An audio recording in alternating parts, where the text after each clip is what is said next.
Brasil, costa atlântica da América do Sul. Um país rico em recursos naturais, com grande parque industrial montado e o segundo maior índice de concentração de renda do planeta. Região Nordeste. Pernambuco, capital Recife, antiga principal metrópole da região. Cenário da oligarquia da cana, tem hoje como espólio o título de uma das piores cidades do mundo para se viver.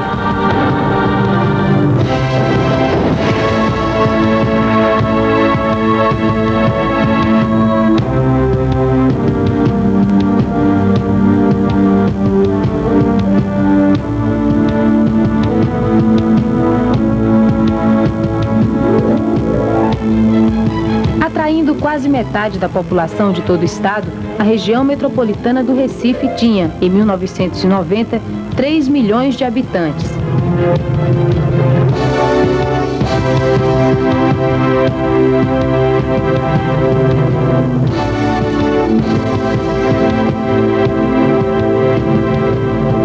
Grande parte desse povo vive em condições sanitárias extremamente precárias.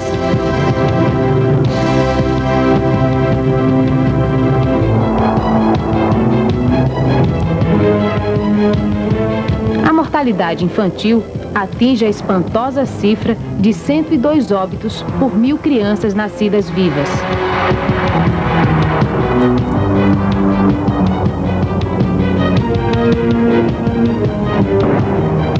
É alta a taxa de desemprego e no final dos anos 80, as estatísticas registram um índice de concentração de renda da ordem de 40% nas mãos de apenas 5% da população.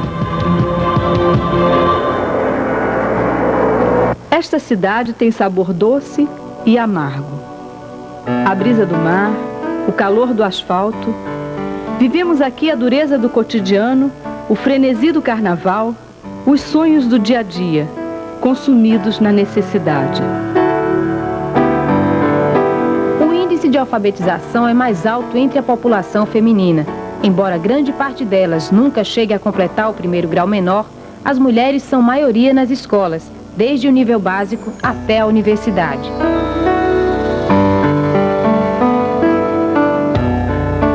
Apesar do desemprego, sua presença no mercado de trabalho quase triplicou em 20 anos. Representam mais de 50% do eleitorado do estado e aumenta a cada pleito o número de candidatas a cargos eletivos. Entretanto, em 92, apenas 9 das 168 cidades de Pernambuco elegeram mulheres para a prefeitura. Recife elegeu uma deputada estadual e nenhuma vereadora. Atuando nos sindicatos e nas associações de moradores, é crescente o número de mulheres que nestas instituições chegam a ocupar cargos de direção. Chefes de família, trabalhamos em casa e na rua, cuidando dos filhos quando os temos e cuidando de nós mesmas.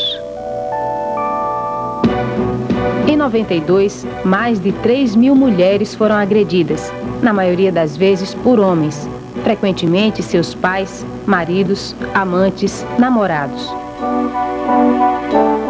Mal administrado, o sistema público de saúde é precário e complementado por uma teia de serviços privados em regime de convênio e de serviços oferecidos via sindicatos.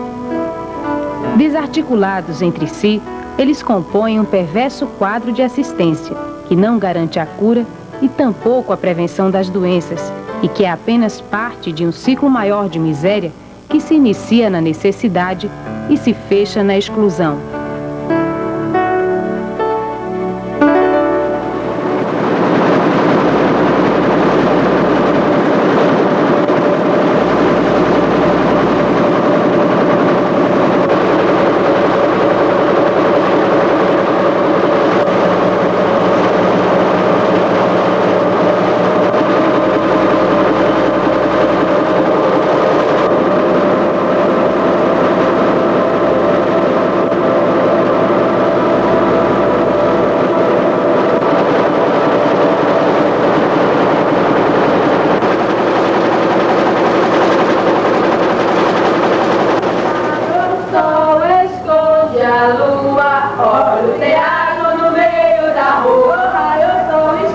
lua, olha o teatro no meio da rua. Olha o sol, escute a lua, olha o teatro no meio da rua.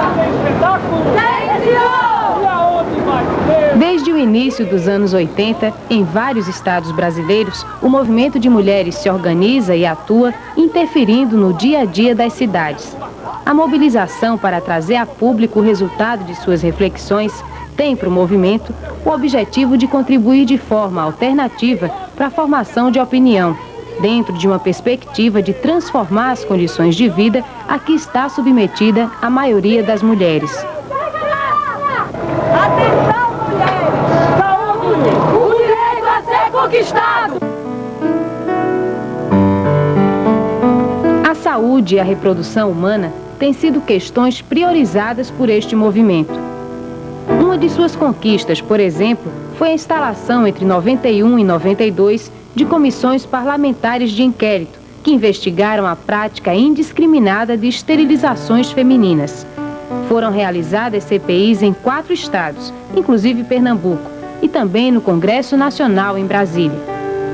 O movimento de mulheres se integra ao feminismo internacional, ressurgido no final dos anos 60 e fortalecido na década de 70, com a Conferência Internacional da ONU no México, que legitima a questão da discriminação da mulher como prioridade estratégica. Neste período, o Brasil recém iniciava seu processo de redemocratização e as mulheres têm forte participação na luta pela anistia política. Às militantes locais soma-se um contingente de ex-exiladas que trazem de outros países experiências recentes. Este contato é uma base importante para a formação dos grupos. As mulheres participam em 83 da elaboração, junto ao Ministério da Saúde, de um programa de assistência integral à saúde da mulher, o PAISME, enquanto formulação de uma política social foi para o movimento uma experiência única. A Constituinte de 88 é outro marco de mobilização. Neste período, o movimento já contava com um instrumento político, o Conselho Nacional dos Direitos da Mulher, órgão governamental conquistado em consequência de suas articulações. As conferências nacionais de saúde foram também oportunidades para ampliação do debate e para fazer lobby no sentido de interferir nas políticas públicas. Com barulho e ciência, vimos lutando pela saúde, criando alternativas, formulando análises, criticando velhos conceitos, revendo ideias. Buscamos, numa reinterpretação da história, a inclusão das mulheres como sujeitos ativos. Na produção do conhecimento, fazemos a crítica do androcentrismo, ou seja, ter o homem como referência central. Queremos transformar as relações de gênero, desmanchando a dominação do masculino sobre o feminino que ainda vigora no mundo contemporâneo.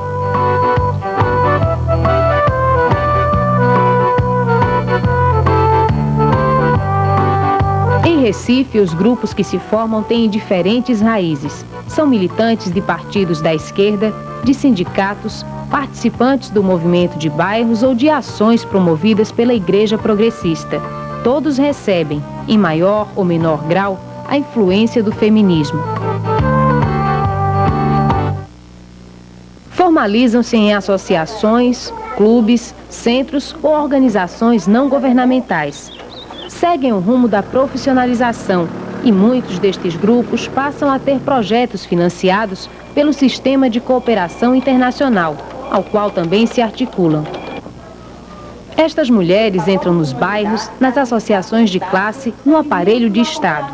Levantam denúncias mobilizando a imprensa. Vão também para o interior. Os trabalhos são diferenciados e cada grupo imprime seu ritmo próprio ao cotidiano de luta. Como elementos fundamentais estão o autoconhecimento e a apropriação do saber. Algumas se dedicam ao atendimento alternativo, fazendo prevenção de câncer, curativos, vacinação, pré-natal, orientação à gravidez indesejada. Outras, a fabricação e uso de remédios caseiros. Mulheres, basta cozinhar e usar na ducha como lavagem. Usar durante 5 dias, junto com o caju roxo e a aroeira. As pesquisas de campo são fonte essencial de dados para subsidiar o desenvolvimento de estudos cujos resultados são transformados em materiais didáticos ou de divulgação. A formação de núcleos de documentação especializados tem funcionado como polo importante para a difusão de ideias. Hoje eu vou conseguir uma ficha, vocês vão ver. Quer ver? Quer apostar? Recorrendo a técnicas e recursos pedagógicos que estimulem a integração grupal, são desenvolvidas também atividades de sensibilização e reflexão junto a profissionais de saúde e às mulheres organizadas. A informação, a educação e a comunicação constituem ferramentas fundamentais para o desenvolvimento do sujeito crítico e da noção de cidadania. Estes grupos se reúnem através do Fórum de Mulheres de Pernambuco, cujas articulações ultrapassam as fronteiras locais e nacionais, com o objetivo central de reforçar as lutas e definir estratégias conjuntas de ação. Um dos pontos comuns destes trabalhos é valorizar a horizontalidade e a participação coletiva, tanto na gestão das entidades como nas tomadas de decisão. Não é uma proposta vivida sem conflitos, mas é forte o propósito de evitar que as diferenças se cristalizem como lugares de poder. A partir do momento que a gente junta um grupo de mulheres e começa a falar, elas percebem que o problema da saúde não é pessoal, mas acontece na sociedade. E tomam consciência de que há uma estratégia mesmo, estratégia da cultura de opressão. Para ter saúde é preciso a gente perceber esse massacre todo que sofremos nas costas. E é preciso começar a se libertar disto, nos descobrir pessoas com direitos e com um déficit de vida imenso. Começar a caminhar de cabeça bem erguida e se juntar com outras mulheres.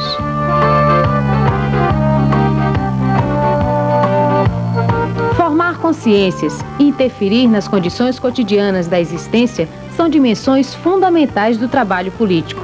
Este ponto de vista expande a noção tradicional que elege a prática partidária como lugar exclusivo da ação transformadora. Saúde é uma experiência que não conheço. O que conheço é o estado de doença provocado pelo social, pelo homem e pelo progresso. Saúde não é apenas ausência de doença. Saúde é morar bem, comer bem, ter um salário digno e ter os filhos estudando. A luta pela saúde, para nós, resgata todas essas outras lutas. Na realidade, a política de saúde ainda não se modificou. As conjunturas têm intercalado avanços com momentos frustrantes de retrocesso. O país não foi implantado. A prática do aborto permanece na clandestinidade. Sem alternativas anticonceptivas, a opção pela laqueadura expandiu-se com facilidade. No Brasil, cumpriu-se a meta de controle do crescimento populacional e a esterilização das mulheres foi fator importante para garantir o sucesso desta política. Denunciamos a solidão que nos é imposta na vivência da capacidade reprodutiva, a ausência dos homens neste debate e a perversidade que ronda o sistema de saúde. Que consequências sobre nossos corpos se anunciam com as novas tecnologias? Que mudanças elas trarão para o cotidiano e para a nossa existência política? Estas são questões cujas soluções determinam um futuro próximo. Para interferir de fato sobre essas definições, é preciso que tenhamos sociedades compostas por mulheres e homens autônomos, capazes de escolha e decisão. Acreditamos que somente assim serão rompidos os ciclos de manipulação e miséria que impedem a construção de democracias, não somente no Recife, Pernambuco, mas em outras partes do planeta.